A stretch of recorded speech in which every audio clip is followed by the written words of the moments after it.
Salut, je m'appelle Gurvan et je suis étudiant. Il n'y a pas longtemps, j'ai assisté à un cours sur l'impact de l'environnement sur la santé. Alors moi, j'ai trouvé ça passionnant et j'ai eu envie d'en savoir plus. Du coup, après le cours, je suis allé discuter avec l'intervenante et elle m'a proposé de participer aux rencontres régionales en santé-environnement. Alors bien sûr, j'ai accepté, je vais travailler dans le domaine de la santé et avec tout ce qu'on entend sur l'environnement en ce moment, je veux comprendre ce qui se passe vraiment.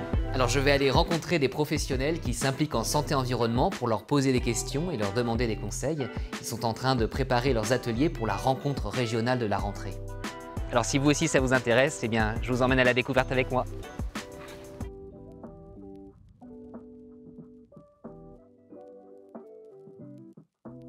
Bon, je dois vous avouer que je suis devenu à moitié parano depuis que j'ai commencé à me renseigner sur l'impact de l'environnement sur la santé. J'ai même regardé toutes les étiquettes que j'avais chez moi. Heureusement, le professeur Ronan Garlantezec a accepté de m'aider à y voir plus clair. Maintenant, il va m'expliquer quels sont les facteurs de risque environnementaux qui m'entourent et donc qui vous entourent vous aussi. Eh ben merci Ronan Garlantezec d'accepter de m'accueillir une nouvelle fois. J'ai de nouvelles questions pour vous. La dernière fois, on a parlé de la santé-environnement. J'ai entendu parler d'environnement, mais aussi d'exposome.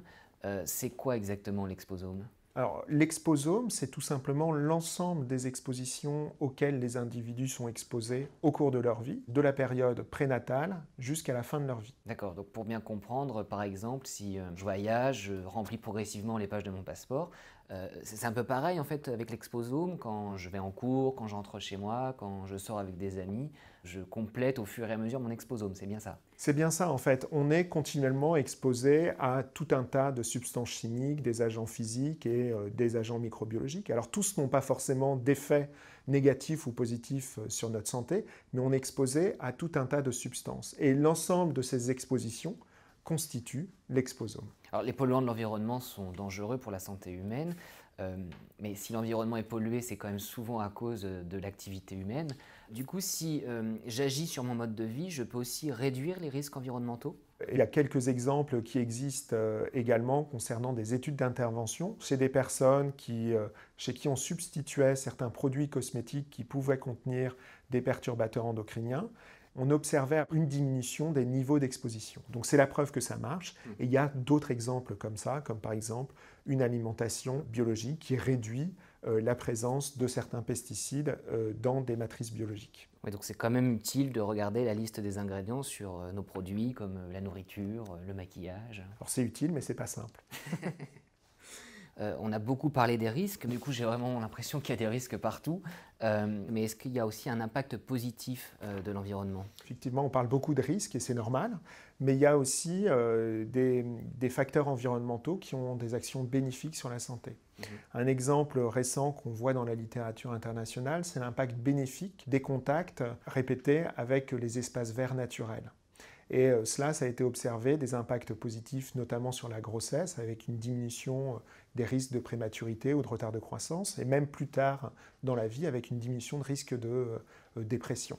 Alors pendant toute une vie, on est exposé à de nombreux environnements. Comment est-ce qu'on peut mesurer les risques sur la santé?